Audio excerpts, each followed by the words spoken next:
बिहार में इसी वर्ष विधानसभा के चुनाव होने हैं, लेकिन उससे पहले देखिए सियासी घमासान तेज हो गया है। मुख्यमंत्री नीतीश कुमार को लेकर के विपक्ष पूरी तरह से हमलावर है।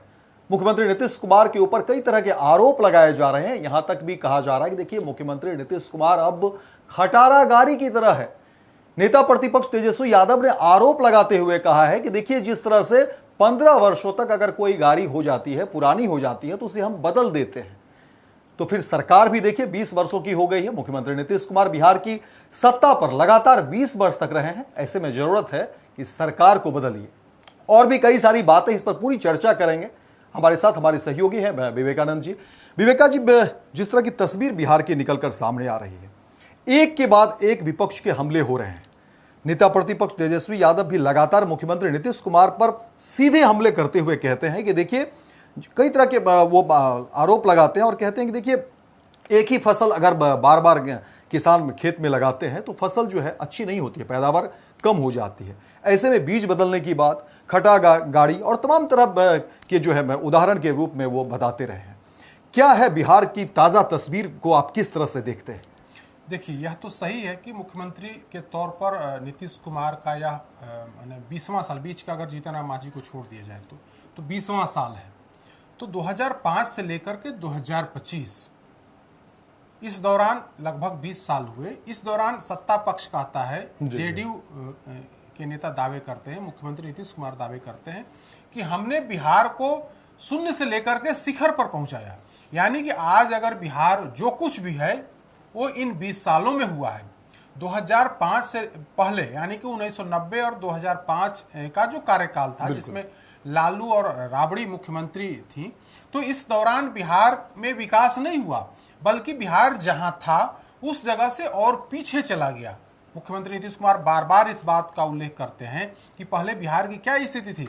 जब हम सांसद थे तो कई किलोमीटर तक पैदल चलना पड़ता था, गांव में कहीं कोई बिजली नहीं थी, सड़क स्वास्थ्य की क्या हालत थी वो किसी से छुपी हुई बात नहीं है।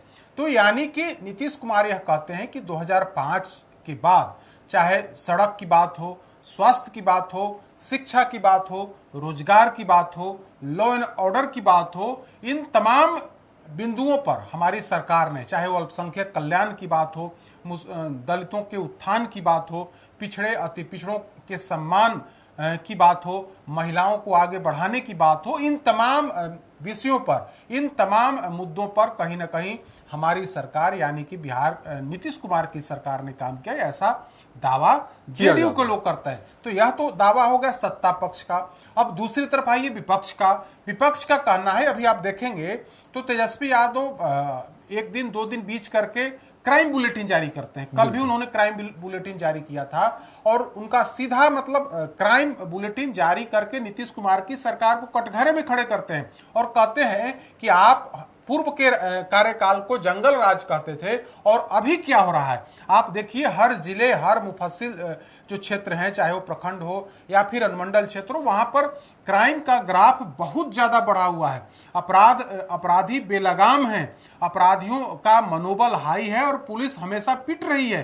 तो बजाबता बार बार क्राइम बुलेटिन जारी करके या मैसेज देने की कोशिश की जा रही है कि आप जो लालू प्रसाद और राबड़ी देवी के राज को जंगल राज कहते थे और आपके राज में क्या हो रहा है आप यह देखिए। यानी कि तेजस्वी यादव उसी मुद्दे पर, जिस मुद्दे पर नीतीश कुमार घेरते हैं, लालू राबड़ी राज पर सवाल खड़े करते हैं कि उस राज में क्राइम का ग्राफ बहुत ज्यादा बढ़ा हुआ था, तो क्राइम के ग्राफ के बहाने तेजस्वी यादव मैसेज देने की कोशिश कर रहे हैं कि आज की जो हालात है वो हालात पहले से ज्यादा खराब है। विवेका जी, 2-3 बातें हैं, 2-3 मुद्दे हैं जिसकी चर्चा आपने की भी इससे पहले, लेकिन सवाल वही है कि जो नीतीश कुमार 2-3 मुद्दे ऐसे हैं, चाहे वो भ्रष्टाचार को लेकर के बातें हो, क्राइम कंट्रोल को लेकर बातें हो, ये ऐसे मुद्दे हैं जिस पर नीतीश कुमार समझौता नहीं करते रहे। इससे पहले क्या अगर तस्वीर देखेंगे, लेकिन इन दिनों जो चर्चा है, जो लगातार तेजस्वी यादव भी आरोप लगाते रहे, सोशल मीडिया के माध्यम से भी उन्होंने लगातार बुलेटिन भी इन दिनों देखिए कि जारी कर रहे हैं।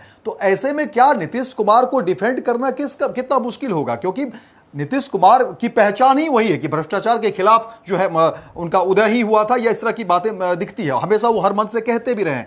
लॉ एंड ऑर्डर को लेकर के हमेशा नीतीश कुमार बात करते हैं, पुलिस अधिकारी या तमाम अधिकारियों को वो निर्देश भी देते दिखते हैं। लेकिन अगर आरोप इन्हीं सब मुद्दों पर लगे और इनकी फहरिस्त अगर दिखे राज्य में, तो फिर तो मुश्किल होगा जवाब देना। देखिए, नीतीश कुमार कहते हैं कि ट्रिपल सी की वे बात करते हैं, क्राइम, कम्युनलिज्म और करप्शन।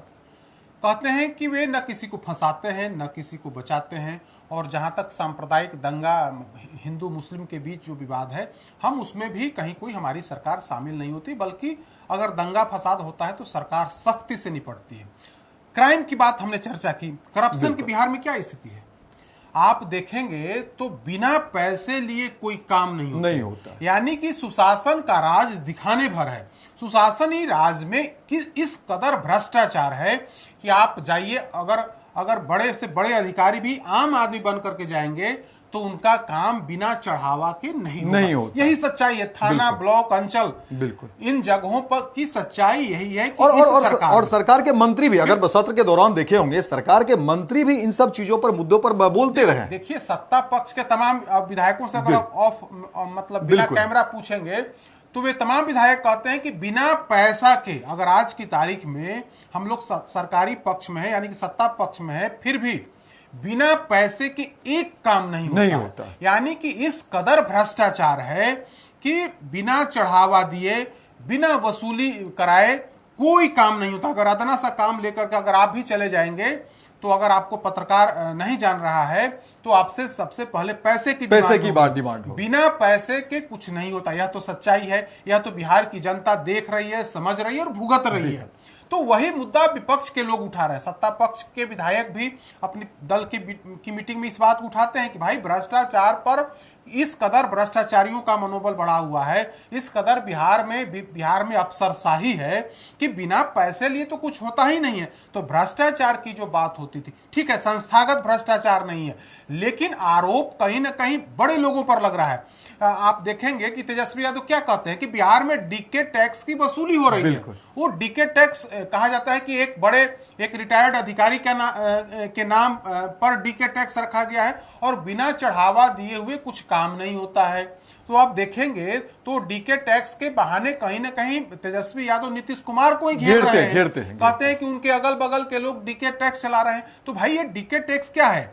डीके टैक्स अगर है तो निश्चित तौर पर, और इसके पहले क्या था, इसके पहले आरसीपी टैक्स की बात होती थी। तो आरसीपी टैक्स के बारे में लोग जाने, अब जिनके नाम पर वो टैक्स का नामकरण किया गया था, अब वे नेता उस पार्टी में है भी नहीं। तो अब जो है, अब एक नए टैक्स की बात हो गई है, और नए टैक्स की बात कर करके कहीं ना कहीं तेजस्वी यादव सरकार को घेर रहे हैं। आप देखेंगे अधिकारी, ब्यूरोक्रेसी और अधिकारी की बात कर लें तो अभी हाल फिलहाल में किस कदर भ्रष्टाचार में जो अधिकारी हैं लिप्त हैं कि अभी कुछ दिन पहले ईडी की छापेमारी हुई एक इंजीनियर के यहाँ। वो रिटायर्ड इंजीनियर, उस इंजीनियर को आनन फानन फिर से सेवा पर रख लिया, संविदा नियोजन करा लिया गया, और उस इंजीनियर को बड़ी जिम्मेदारी देकर के जबरदस्त उगाही कराई जा रही थी। उस इंजीनियर के ठिकानों पर जब प्रवर्तन निदेशालय ने छापेमारी की तो 11 करोड़ रुपए नगद मिले। यही सच्चाई है बिहार। कई नोट गिनने की मशीन बुलानी पड़ी। कहने को बिहार में सुशासन राज है, लेकिन इस कदर भ्रष्टाचार है, और भ्रष्टाचार में पूरा जो सिस्टम है, पूरा सिस्टम उस भ्रष्टाचार में लिप्त है। तो एक हम सिर्फ उदाहरण के दे करके हम समझाने की कोशिश कर रहे हैं कि किस कदर बिहार में भ्रष्टाचार है, किस कदर अफसरशाही है।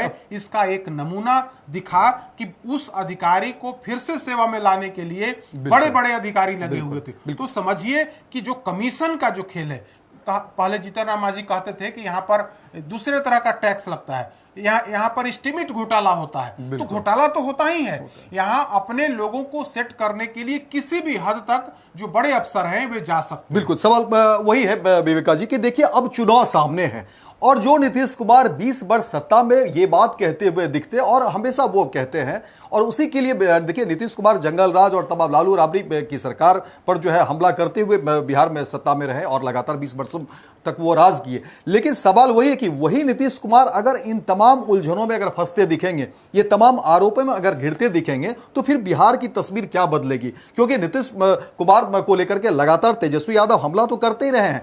नौकरी का जो क्रेडिट है, यानी अब उससे एक एक कदम आगे बढ़कर कहते हैं कि देखिए हमने तो नौकरी की बात हमने ही शुरू की और हमारे ही दिखाए गए रास्ते पर देखिए कि अब मुख्यमंत्री नीतीश कुमार चल रहे हैं और 5 लाख नौकरी देने की बात करते हैं। तो सवाल और है कि अगर तेजस्वी यादव इन सब पूरे बात कहने में अगर वो सफल हो जाते हैं और जो तस्वीरें दिख रही हैं, अगर ये मैसेज आम आवाम तक पहुंच गया कि देखिए तेजस्वी यादव क्या कह रहे हैं, नौकरी देने की बात कह रहे हैं कि देखिए हमने शुरुआत कर दी, भ्रष्टाचार को लेकर के एक लंबा वक्त भी हो गया है। अब देखिए ये बातें भी उठने लगी है कि नीतीश कुमार अब कब तक लालू राबड़ी को के ऊपर आरोप लगाकर अब कब तक सियासत करेंगे, क्योंकि आपका भी 2 दशक होने जा रहा है, यानी 20 वर्ष तक आप बिहार की सियासत में हैं, तो जवाब देने की बारी अब आपकी भी है। और ऐसे में अगर जिस तरह से लगातार जो है अपराध बढ़ रहे हैं, तमाम तरह के भ्रष्टाचार के जो बड़े आरोप लग रहे हैं सरकार के ऊपर, और ये देखिए जब सरकार के मंत्री या विधायक ऑफ द कैमरा या ऑन द कैमरा बोलते रहे, परहेज करते हैं क्योंकि परेशानी है, मजबूरी है, लेकिन वो बोलते रहे, इस तरह की खबरें हैं और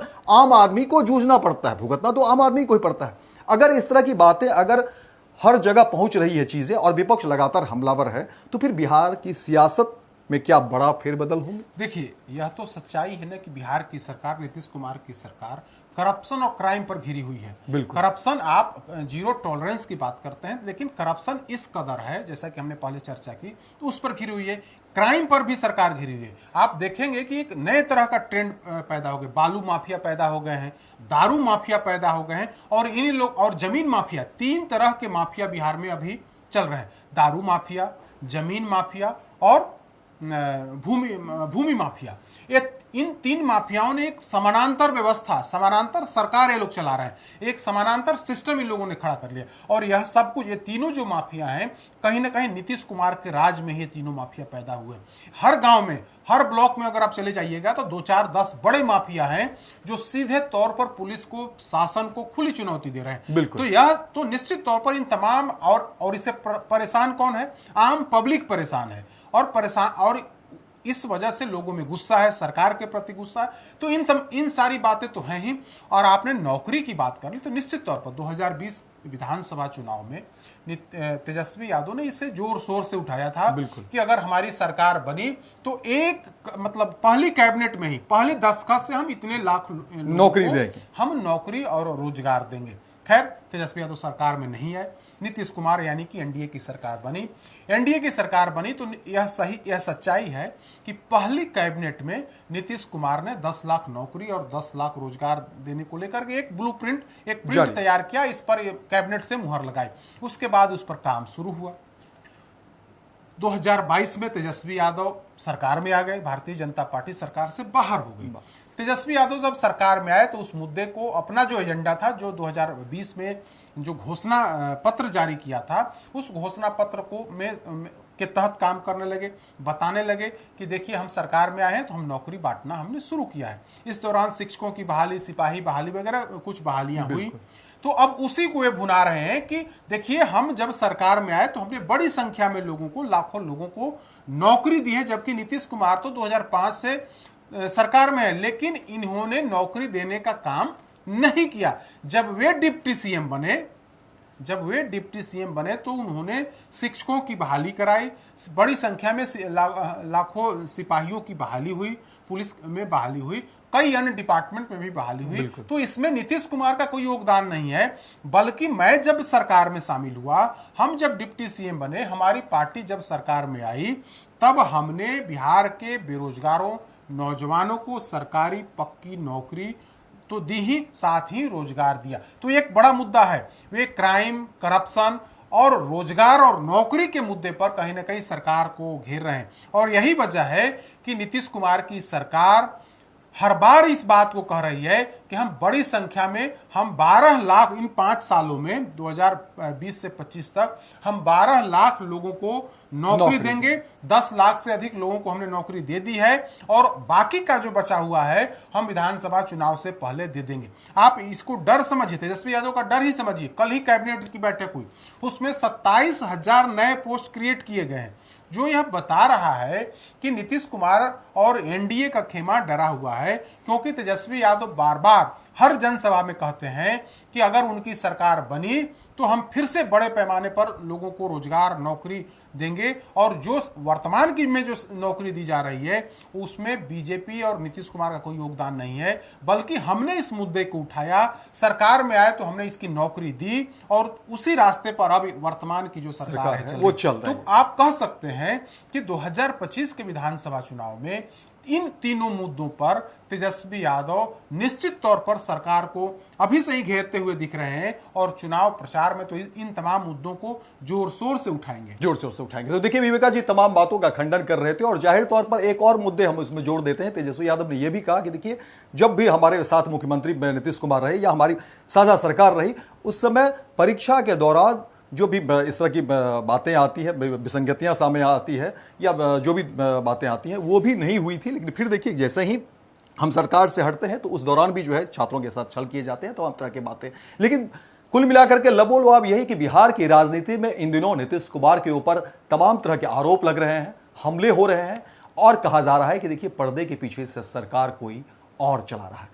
बड़ा सवाल है कि बिहार में विधानसभा चुनाव होने हैं और ऐसे में जब सरकार के ऊपर सवाल उठने शुरू हो जाए, मुख्यमंत्री नीतीश कुमार की जो सिद्धांत थे क्राइम और कम्युनलिज्म को लेकर के और भ्रष्टाचार को लेकर के तमाम, अब जब सरकार के ऊपर ये तमाम जो आरोप लग रहे हैं, देखना दिलचस्प होगा कि आने वाले समय में बिहार की जनता, आम आवाम इन तमाम मुद्दों पर क्या सोचती है। फिलहाल इस खबर में इतना ही, दीजिए इजाजत। लेकिन दिन भर की तमाम खबरों को देखने के लिए अब देखते रहिए first Bihar Jharkhand. Netaji Subhash medical college एवं हॉस्पिटल में उपलब्ध है रेडियोलॉजी की अत्याधुनिक एवं उन्नत सेवाएं। 4D अल्ट्रासाउंड एवं साउंडलेस 1.5 टेस्ला MRI जैसी हाईटेक जांच उपकरणों से सटीक जांच के साथ कुशल डॉक्टर्स के द्वारा समुचित उपचार की सेवाओं के लिए NSMCH, अम्हारा, बिहटा, पटना।